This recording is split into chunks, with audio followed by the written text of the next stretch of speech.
Olá, cavaleiros e amazonas, bem-vindos ao canal Sempre Quis Saber. Eu sou mais no vídeo de hoje trago para vocês a parte 3 dos capítulos extras de The Lost Canvas, terceira temporada.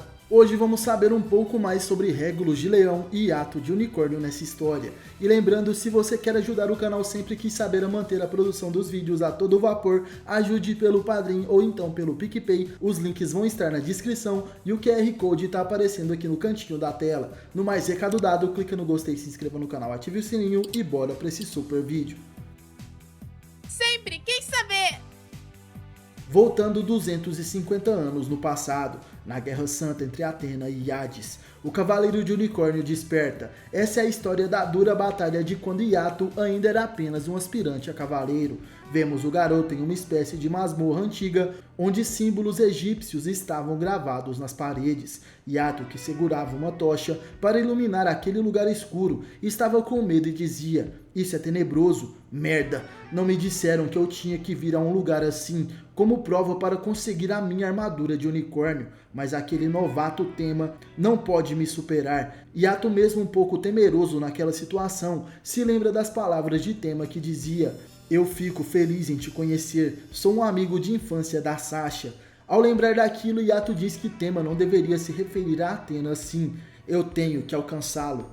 Porém, de repente, um vulto passa por trás do garoto e Hiato toma um susto após alguém tocar seu ombro, fazendo ecoar naquela masmorra um grito bem alto. Ele se vira e então reconhece aquela pessoa. "Ei, você me pegou de surpresa, hein? Porque tem um cavaleiro de ouro nesse lugar? Ainda mais você, Régulos de Leão." O bondoso Régulos estende sua mão para ajudar Hiato a se levantar, enquanto dizia: "Sim, eu estou aqui. Não te via desde meus tempos como aspirante, Hiato. Também fiquei bastante surpreso em me encontrar com você no meio de uma missão." Hiato, que se levantava, pergunta que tipo de missão seria.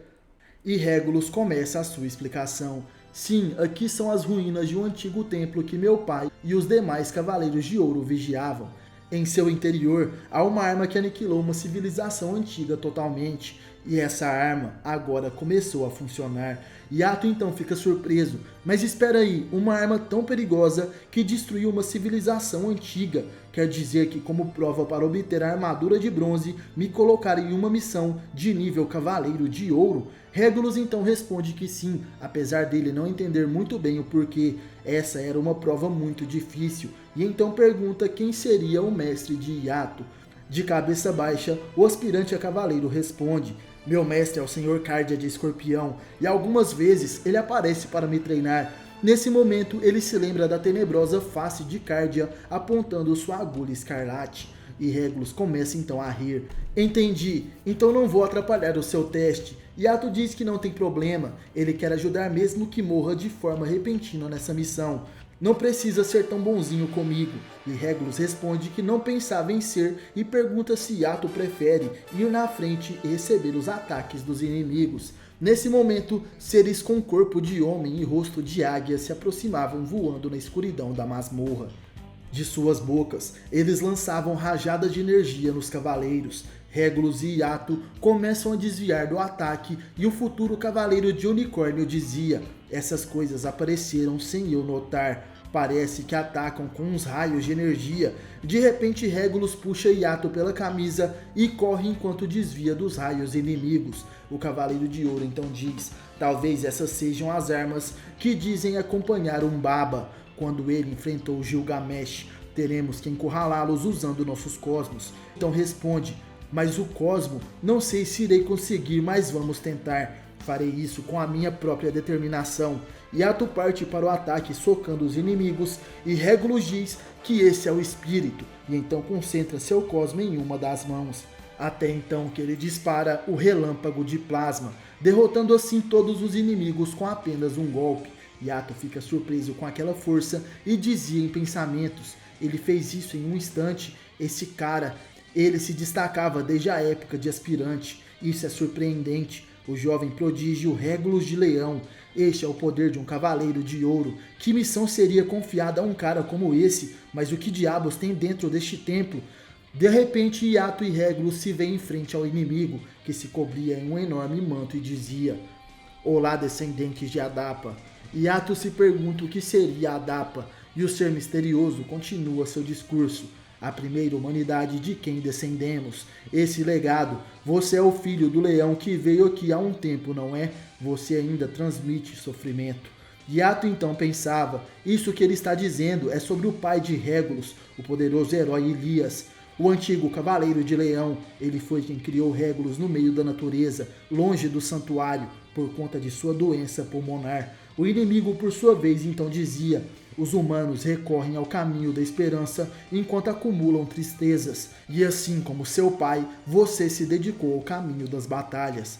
Regulus responde que ele também quis seguir esse caminho, e o ser misterioso começa a rir. Se pensa isso, este lugar é o limite no qual deixará de acreditar nos pensamentos colocados em sua mente. E por acaso vocês não repetem de novo suas guerras santas? O caminho que elegeram é uma imitação errada de nossos criadores. Nós somos aqueles que devem temer. Sua civilização finalmente chegará ao momento em que imitará o uso da temível arma que eu sou. Naquele momento, aquele ser tira o manto que o cobria, emitindo uma enorme luz que vinha do buraco em seu peito. Podemos perceber que assim como os homens com o rosto de águia que Yato e Regulus enfrentou, ele era feito completamente de aço. Seu corpo era como uma armadura viva. Emitindo essa luz intensa, podemos notar a eletricidade percorrendo sobre seu corpo.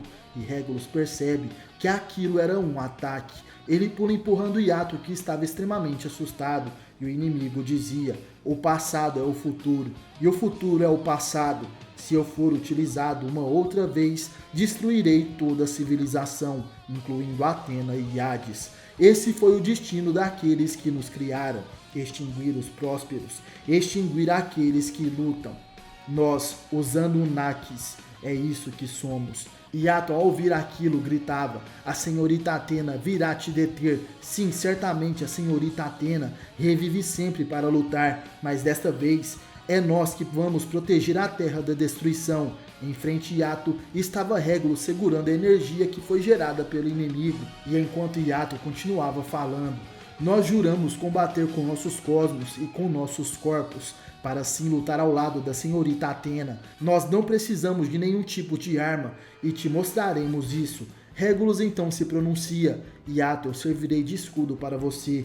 Vá, chegue mais perto, e então golpeie aquilo que se encontra no painel atrás desse maldito.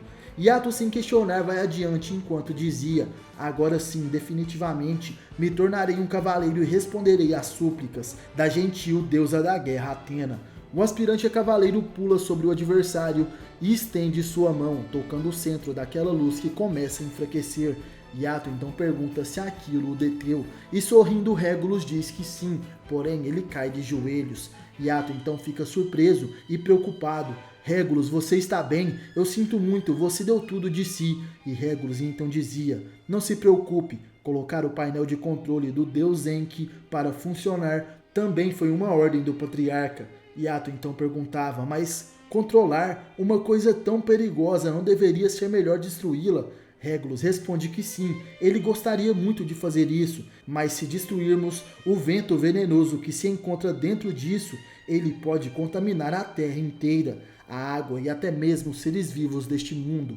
Possivelmente essa foi a origem da enfermidade do meu pai.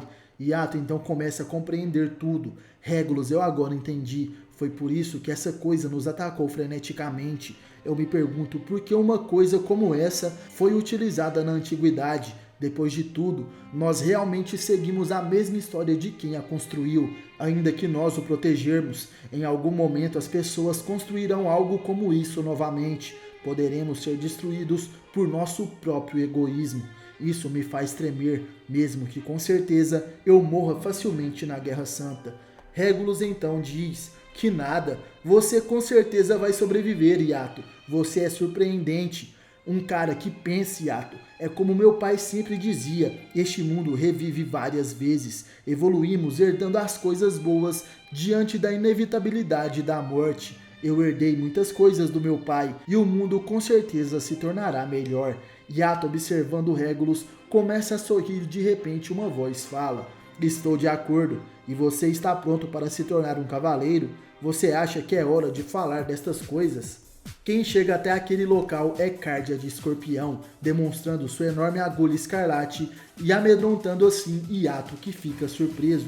Senhor Cardia, não me diga que eu falhei nessa prova. E o cavaleiro responde que sim. Ele passa a mão na cabeça de Yato e então diz: que bom que você não morreu, você se esforçou bastante. É admirável que tenha seguido a missão mesmo sendo de nível dourado. Yato fica envergonhado e depois Cardia passa a mão na cabeça de Regulus e continua falando: eu sinto muito, ainda que não soubesse que eu também estava designado a essa missão. Desculpe, Regulus, realmente foi um incômodo. Vamos tranquilizar o Sísifo.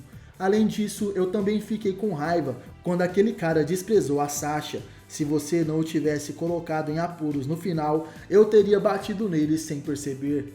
E Regulus diz: bem, então vamos voltar ao mundo que a senhorita Athena protege. Eles saem daquela masmorra e apesar de Yato estar triste por não conseguir ainda a armadura de unicórnio, ele certamente levou seu poder de aprendiz de cavaleiro nessa missão perigosa. Bom pessoal, gostaram do vídeo? Comenta aí pra eu saber. E lembrando, quem puder ajude o canal no Padrim, PicPay ou pelo clube de canais aqui do YouTube. No mais, obrigado por assistir o vídeo até o final. Valeu, falou, tamo junto e até a próxima. Você já sentiu o Cosmo?